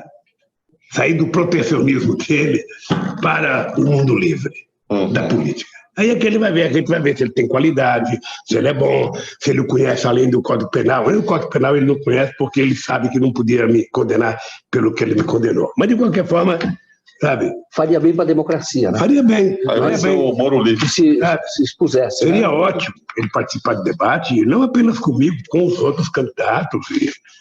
Sabe? Eu adoraria. Presidente, como é que está a sua agenda aí para os próximos anos? Já que estamos falando da eleição municipal, deixa eu fazer uma pergunta. Como é que o senhor pensa em construir uma frente? Mas uma espécie de uma frente ampla, é possível construir uma frente ampla aqui no Brasil, que nem no Uruguai, para essa eleição? E como é que o senhor está se preparando? Como é que vai ser a sua agenda? Joaquim, quando eu deixei a presidência, eu fui até o Uruguai. Eu queria conhecer bem a frente ampla, eu queria saber se era possível construir no Brasil uma coisa igual. Mas uma frente ampla você só constrói se os partidos quiserem. Ninguém quer abrir mão. Porque pressupõe uma frente ampla. Vamos pegar o PT, vamos pegar o PCdoB, vamos pegar o PSOE, vamos pegar o PDT, vamos pegar mais alguém. Qual é o papel de cada uma dessas direções? Criar uma frente ampla não significa o partido abrir mão da sua afirmação enquanto partido ou da sua autonomia.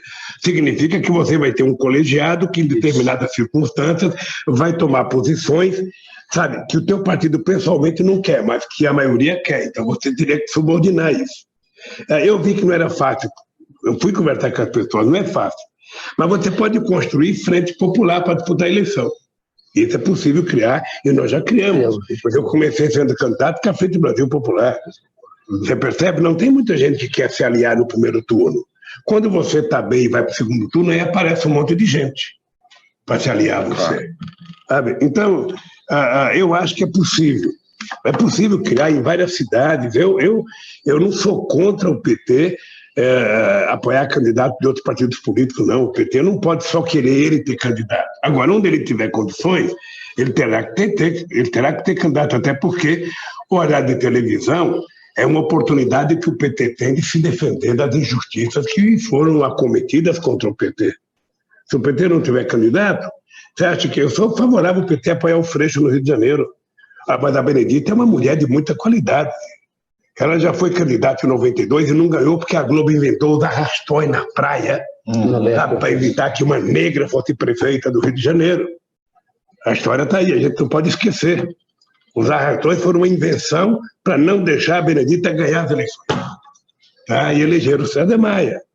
Então, o que eu acho é que o PT deveria se apresentar no primeiro turno, sabe? E depois, no segundo turno, a gente apoia, porque nós brigamos muito para criar 2 turnos. Porque eu lembro que eu sofria na pele quando eu dizia que eu queria ser candidato a presidente, o pessoal, não, o PT é divisionista, o PT não tem da conta, porque nós temos que apoiar o Kiko, porque nós temos que apoiar o Joaquim. Não, gente, a gente apoia, mas as eleições de turno, ela permite que você lance um candidato, ele defenda as suas ideias, defenda o seu programa. Se ele não for capaz de convencer a sociedade que ele é o bom, ele não vai ganhar. Aí ele, então, apoia aquele mais próximo da gente. É para isso que foi criado 2 turnos. Não é para você fazer aliança no primeiro turno. Agora, aonde o PT entender que pode fazer no primeiro turno, que faça. Que faça. Como é que você vai convencer um partido a não ter candidato? Se o cara quiser ter candidato, ele vai ser candidato. Quem vai dizer que ele estava certo ou não é o povo. E isso o povo não falha. Isso o povo não falha. O Bolsonaro, ele chegou à presidência, não foi por conta do fake news. Quando a gente perguntava para o Pepe Mujica, por que você foi preso? Ele falava que a polícia correu mais do que eu.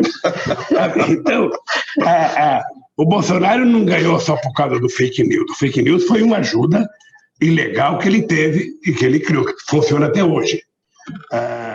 Ele ganhou porque uma parte do eleitorado democrático desse país, ligado a setores mais conservadores,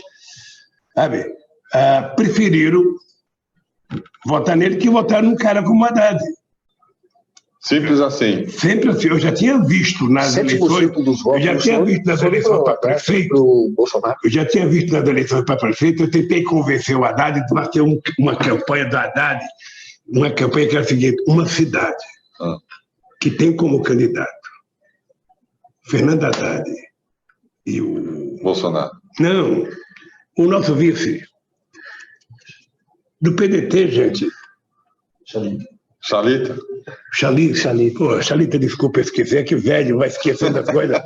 Então, uma chapa que tinha, sabe, Haddad e Chalita não poderia perder por Dória. Não poderia. Ô, gente, é o seguinte, é você largar uma barra de ouro humana para pegar uma barra de lama. A qualidade do Haddad e do Chalita era muito grande.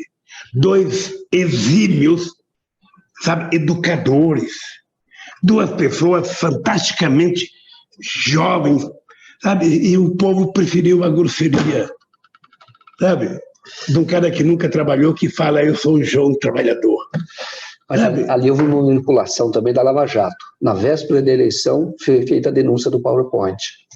Com o PowerPoint, quando colocaram o PowerPoint, prejudicando. Então, de vez em quando o leitor comete esses erros, sabe? E eu acho que o PT também, às vezes, comete erro. O PT também pode errar na propaganda, pode errar na escolha do candidato. A Marta... Autocrítica aí. A Marta... Você vai fazer essa autocrítica? Obrigado por perguntar de autocrítica. Sabe o que acontece, Kiko? Tá devendo eu fico absurdo. Quer dizer, o cara que senta comigo e fala Lula, faça autocrítica, é porque ele não tem crítica a fazer. Ora, se ele não tem o que me criticar, por que eu vou me criticar? Ora, se eu passar a me criticar todo dia, para que oposição? Sabe, é uma bobagem, uma loucura. Eu nunca vi o PSDB fazer autocrítica. Eu nunca vi. Eu nunca vi o Hitler fazer autocrítica, eu nunca vi o Mussolini fazer autocrítica, eu nunca vi o Bush fazer autocrítica, o Trump fazer autocrítica. As pessoas só querem do PT. Sabe, eu nunca vi ninguém, sabe, que quebrou esse país como Fernando Henrique Cardoso 3 vezes, nunca fez autocrítica. Agora o PT faz autocrítica, e tem hora que o PT fica se explicando.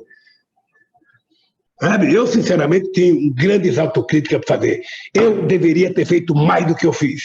Mais pobre na universidade, mais salário mínimo, mais empregada doméstica legalizada, regulação da mídia, mais pobre viajando de avião, mais pobre indo de avião para qualquer lugar do mundo, sabe? Aumentar mais o salário mínimo, aumentar o Bolsa Família, mais minha casa, minha vida. Eu deveria ter feito mais isso. Essa é a minha autocrítica. Eu não sei o que o pessoal quer que seja autocrítica. Sabe? Então, as pessoas perguntam, e eu vejo o PT, às vezes, com dificuldade, eu vejo a quantidade de crítica que faz a Gleite. Gleite, não faz autocrítica, não faz autocrítica. Ô, companheiro, pelo amor de Deus, diga qual é a autocrítica que você quer que ela faça. Porque se você disser, você está fazendo uma crítica, eu posso me defender. Sabe? Então, vamos parar de cobrar do PT o que vocês não cobram de ninguém. Sabe? E o PT é cobrado desde que nasceu. Eu comecei a pensar no PT quando a gente começou em 79 a luta pela pela criação de novos partidos. Tinha PMDB e Arena. Aí quando eu fui num palanque que eu disse que queria criar o PT, eu fui vaiado pelo pessoal do PMDB. Eu falei, porra, vocês estão me convidando para participar de um movimento pela liberdade política. E eu falo de criar um partido, vocês me vaiam. Que liberdade é que vocês querem? Que eu apoie vocês? Então não tem liberdade. Uhum. Então, o PT, é como diria a Maria da Conceição Tavares, que tá doente. Ela ia criticar o PT, ela falava, o PT é uma merda, mas é a minha merda. Ele não presta, mas ele é o meu partido. Sabe? É como a tua família. Você pode ter um problema com o filho teu, você pode ter um problema com a tua mulher, mas você vai permitir que alguém na rua vá avacalhar a tua família? Não. Ah, não. O PT é minha família. Então o PT tem defeitos, são os meus defeitos. O PT tem virtudes, são minhas virtudes. É isso, gente. E que apareça alguém para construir um partido melhor. O que o PT não pode esquecer é a razão pela qual ele nasceu e foi criado. O dia que o PT esquecer isso, não há uma necessidade do PT. Presidente, qual a agenda esse ano? O que o senhor vai fazer? Não, a minha agenda é o seguinte, eu estou numa fase que é assim, eu estou definindo a minha vida pessoal, a minha vida política. Eu não sei aonde ainda que eu vou morar, eu estou em dúvida, sabe? Tem muita gente que acha que eu tenho que ficar em São Paulo mesmo, tem muita gente que, sobretudo muita gente, eu e a Janja estamos querendo ir para outro lugar, mas essa coisa eu não decido sozinho, não, porque tem implicações de segurança, tem toda uma série de coisas que não dependem de mim. Eu pretendo, sabe, ajudar o PT em todos os municípios que o PT tiver candidato a prefeito, não só gravando programa de televisão, programa de rádio, mas indo nos principais lugares. Eu pretendo fazer algumas caravanas de cultura no país, que eu acho que nós precisamos, sabe, recuperar o respeito pela cultura brasileira que esses caras estão desmontando. Eu fiz aquele no Rio de Janeiro, agora precisamos fazer um em São Paulo, um em Minas Gerais, um em Pernambuco, na Bahia, um no Ceará, para conversar com os artistas locais e defender essa gente, porque um país nunca será um país bom se não tiver uma cultura muito viva, uma cultura muito acesa, uma cultura que respeite a diversidade, sabe, cultural. Então, eu quero fazer isso, pretendo casar, sabe, e... Vai para a praia agora, não? Outra já está disposta a casar, Então, e depois é o seguinte, eu sou um animal político, gente. Eu não sei fazer outra coisa a não ser política. Sabe, eu não gostava de política até 1978. Eu fiz um discurso dizendo: eu não sou político, não gosto de política e não gosto de quem gosta de política. 2 meses depois eu estava ajudando o Fernando Henrique Cardoso na campanha para o Senado, e não foi a pedido dele, foi a pedido meu e dos sindicalistas. Depois, 2 anos depois, estava criando um partido político. Eu jamais imaginei ser candidato a vereador, daqui a pouco estava sendo candidato a governador, daqui a pouco estava sendo candidato a presidente da República. A única coisa que eu queria ser, na verdade, era deputado constituinte, e fui o mais votado dos constituintes. E depois eu desisti, sabe? Não quis mais ser deputado. E aí enveredei para a vida política. É importante que a gente já saiba que eu não vou fazer promessa. Em 78 eu prometi para a Marisa, é a minha última atividade no sindicato. Terminou meu mandato, eu estou fora. O que aconteceu? Sabe? Fei a cabeça na política e nunca mais saí. Então, sabe, para quem gosta de beber, a política é um bom aperitivo e a gente não larga nunca. Para quem gosta de rezar, a política é uma boa igreja, não vai largar nunca. E eu estou nessa. Eu não tenho como viver sem fazer política. Gosto de política, acho que somente a política pode consertar esse país. Quem achar que a solução do Brasil está em Harvard, vai quebrar a cara, como quebrou com o Jânio Quadros, como quebrou com o Collor e como vai quebrar com o Bolsonaro. Tem que ser da política, porque se for da política você cobra. Se for da política, compreende. Se for da política, você, sabe, tem como resolver. Mas fora da política, não tem. Os militares foram no governo, ficaram no governo muito tempo no Brasil, não foi o primeiro golpe, e não tiveram solução. A solução é política e vergonha na cara. Quando a gente tiver tudo isso, está tudo resolvido. Presidente, para encerrar, o pessoal que está aí desanimado com o Bolsonaro, o PT volta ao governo? Os progressistas voltam ao governo? Eu vou lhe contar uma coisa, olhando bem para a tela, não sei qual é a tela, mas é o seguinte: nunca o Brasil precisou tanto do PT como agora. Eu disse isso no encontro do PT. Nesse instante em que o Brasil voltou aos patamares de pobreza diante de eu chegar ao governo, o Brasil precisa, como nunca, que o PT volte ao governo para fazer a economia crescer, para fazer o salário mínimo aumentar, para fazer transferência de renda, para fazer os pobres voltar a ter universidade, para voltar a fazer investimento em ciência e tecnologia, para voltar a utilizar o resto do petróleo para financiamento da educação, para fazer mais habitação e para melhorar a vida do povo. E para que o Brasil recupere o direito de andar de cabeça erguida no mundo, a sua soberania e a sua decência. Portanto, eu sou um que vou brigar muito para o PT voltar ao governo. Presidente, deixa eu encerrar aqui, queria agradecer a todo mundo, a minha equipe técnica maravilhosa, o Joaquim, o Crispiniano, o Marco, sobretudo o presidente Lula, aqui, primeira entrevista do ano. Muito obrigado, foi um prazer conversar com o senhor. O que eu quero só avisar para você do meu respeito pelo DCM.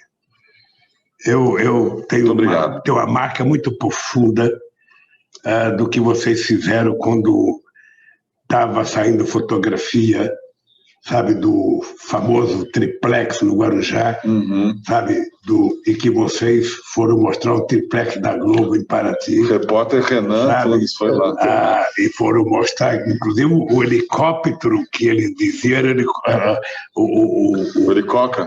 Não, a empresa do Panamá, sim. sabe, está envolvida no caso do triplex, era a empresa financiadora do departamento da Globo. Aquela foto de vocês foi genial, aquilo quando a gente vê uma coisa séria, lava a alma da gente. E a partir dali eu virei seguidor e eu sou grato por tudo que vocês fizeram pela democracia nesse país. Você sabe que se um dia vocês me criticarem e eu tiver errado, vocês jamais receberão uma crítica minha, porque vocês falam, ou seja, eu sou um defensor da liberdade de imprensa de verdade. Agora, o que eu fico injuriado é quando as pessoas dizem uma inverdade, sabe, que é uma coisa grosseira. Então, eu quero dar os parabéns para vocês, para você, para o Joaquim, sabe, e dizer que espero que vocês continuem, espero que, se o PT voltar ao governo, o PT possa ter, sabe, pela mídia alternativa, o respeito que a gente não conseguiu ter no nosso mandato, porque a gente deveria ter ajudado mais com transferência de recursos, mais equitativo, sabe, menos pagando as emissoras e mais para a mídia alternativa desse país. Então, boa sorte para vocês. Muito obrigado pela entrevista. Mídia que não é mais alternativa. Obrigado, pessoal. Obrigado aos leitores. Continuem conosco. Voltamos às 4, depois às 9. Muito obrigado. Valeu. Kiko, obrigado, querido. Obrigado.